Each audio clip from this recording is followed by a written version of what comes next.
An NYPD cop who is suing the department has released audio of an interaction that he had with his commanding officer. Now, the reason why he did this is because he believes that it shows a perfect example of how his commanding officer was pressuring him to target specific communities and specific people, specifically black people.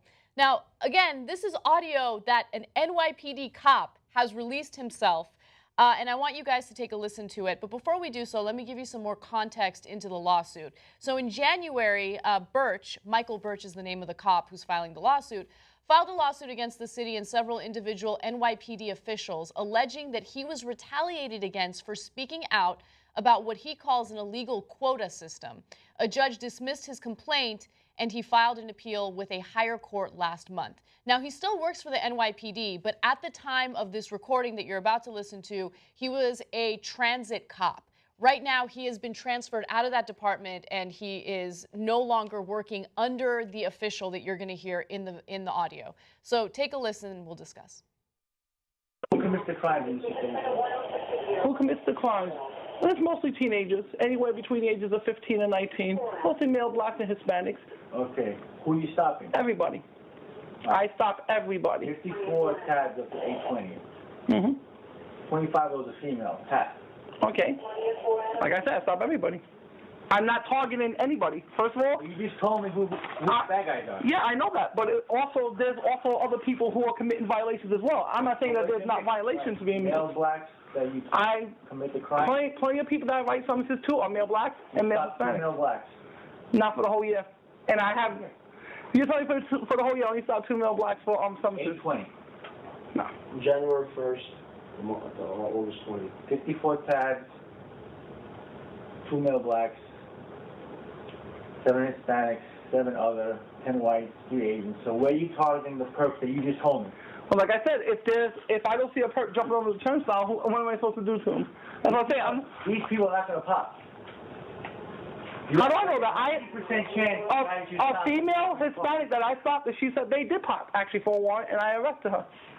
Female Hispanics, the Hispanics that were supposed to be going out that are committing the crimes, the people that I You think that she's going to pop? Did I think she was going to pop? I didn't put no thought into it. If you come up and you get in and you'll come up a collar, I'm taking you in. This is what I see. You describe to me who's committing the crimes. You're fully aware of it.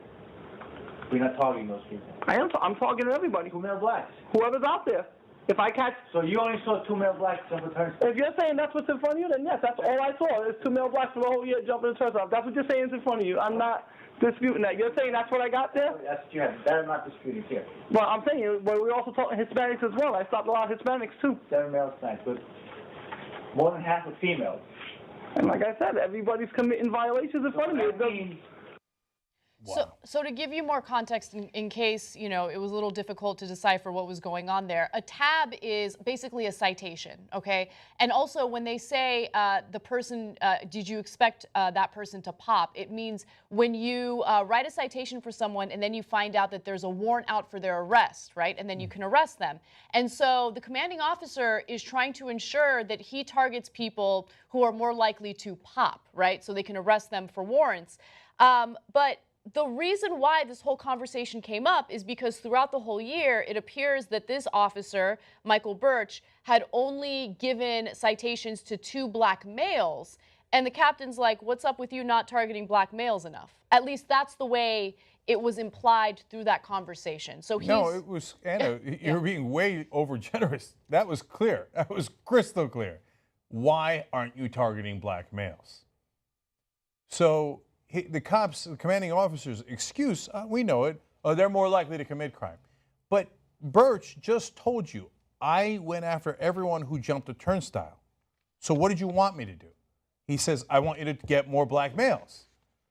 But wait, but they didn't jump the turnstile. I targeted the people who jumped the turnstile. Not good enough. So wait, he's like, I stopped the people who were doing something wrong. That is not the right thing to do. No, not the right thing to do. The right thing to do is to target black males. It's insane. I get it. I get it. What they're going to say is, well, we think black males are more likely to do something wrong. But Birch is saying, I targeted the people who did do something wrong, not more likely who actually did it in front of me. So what I don't get, I don't know, maybe I missed something when it comes to policing. Are we supposed to pay public servants to police based on preconceived notions? Or are we paying these public servants to keep us safe and to go after those who commit crimes right in front of them? Okay? Or who commit crimes based on an investigation, right? Is that what, I mean, what are we supposed to pay them for? Is that what taxpayer money is going for? So they can, you know, just keep perpetuating this vicious cycle of discrimination and profiling? Is that what they're supposed to do? Because if that's what it is, then just let me know so I can understand why cops are being paid with our taxpayer money so they can go out there and profile. There's two different problems here. First is the quota. And so the system doesn't, like, it crushes any dissent, right? So the first judge ruled against them anyway. But we know there's quotas. There are countless NYPD cops. Hey, don't disrespect the cops. The cops have come out and said, there's a quota system. We have to go and arrest X number of people, whether they did it or they didn't do it, right? I have to fill that quota. So I'm not looking to see, hey, who should I arrest based on crimes that were committed? I'm going to say, I'm going to arrest a certain number of people no matter what. And then on top of that, the second problem is they go, well, if you need to arrest people, the black males, that's who you arrest. That's the reason why the vast majority of stop and frisks targeted blacks and Latinos. Okay, vast majority. It was over 90% in New York City. And they find the one guy who's not in that, not doing it the way everybody else is. And they're like, look, we got 90% of people going on discrimination. Why won't you discriminate like everyone else? Why do you keep arresting or writing violations, citations for the people who are actually breaking the law? Why do you keep doing that instead of going after the people who are not, but we have decided we're going to systematically discriminate against? Yet, some in America will look at that, hear that audio, and they'll look at it and go, I see no evil. I hear no evil. What? Targeting black males? I know. I just saw a commanding officer. I just heard a commanding officer in New York City to say specifically, I don't care who's breaking the law. Target black males. Nope, I didn't hear that. No, technically, he said half of that sentence here, half of that sentence over here. So nope, no, I hear no evil. I hear no evil. There's no racism in the world. The only reason that racism exists is if the Young Turks mention it. If we never mentioned it, it wouldn't have happened. Yeah, we're talking about we're the ones who somehow force this story so we can divide people, right? Yeah. We're race that baiters. cop who says, go arrest black males, right or wrong, he's not at fault. He's not being divisive. Yeah. When he says, go get me black males to arrest, he's not dividing the country at all. When we report on what he's doing, oh, you see that? Why don't you just shut up and let us be racist like we've always been? Why do you have to point it out? That's so annoying. It makes You're that being so divisive. uncomfortable, right? Like, and you know what? I got to be honest with you guys. I love that it makes you uncomfortable, right? Anyone who's watching this right now and you're like, oh my God, my white country, I don't know what I'm going to... Good. I'm glad that you're uncomfortable. I'm glad that you're paranoid. I'm glad that you're a sorry little pathetic drone on Twitter behind an egg spewing your stupid violence and your hatred and your bigotry, okay? Keep doing what you're doing. You're pathetic. Anyway, one other thing I wanted to mention is that Michael Birch has a really interesting perspective because he's half Puerto Rican, half white, and he looks more white than Puerto Rican. And so he talks about how when cops would talk to him about racial issues like this, they wouldn't know that he's half Puerto Rican, and they would think like, he's one of us. You know, we can talk to him like this. He'll play ball just like we do. And he's like, no, I'm half Puerto Rican. Little did they know, all of these things that they were saying to me were really getting under my skin. And so I love that he's speaking out, and I love that he's doing something incredibly courageous by going after his employers in this lawsuit. And by the way, so if he thought the way right-wingers think, what would he do? Only care about his own. But in this case, he keeps saying, I arrested more Hispanics than anyone else. You know why? Because I saw them jumping the turnstile. Okay, that's why I arrested them. Or I wrote them a citation. Yeah. So he's like, I wrote a citation for the people I saw breaking the law, no matter what their race was. So why do you want me to twist it so that I go after one particular or two particular races?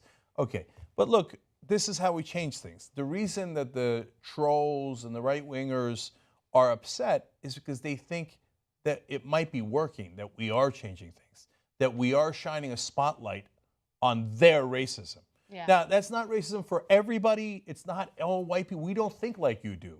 We don't do blanket, okay, I hate... Yeah. So they think we hate white people, even though most of the people who work here are white.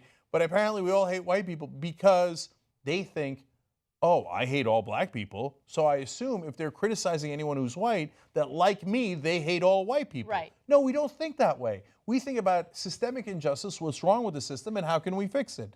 So one of the ways that you fix it is with brave, principled cops like Michael Birch, who stand up. You keep asking for good cops? Here's a great cop who's doing his job exactly right and has the courage to point that out. And my guess is a lot of those right-wingers, well, lo and behold, when it comes to that cop, they're not going to support him. Right, of course. Because that cop is seeking justice. Does that blue life matter? No. All of a sudden, that blue life doesn't matter. All of a sudden, those cops don't matter. See, it was never about the cops. It was about the system that you wanted to protect. That's what it was about. So, and the way that it changes is through heroes like Birch coming out and telling you what the reality is.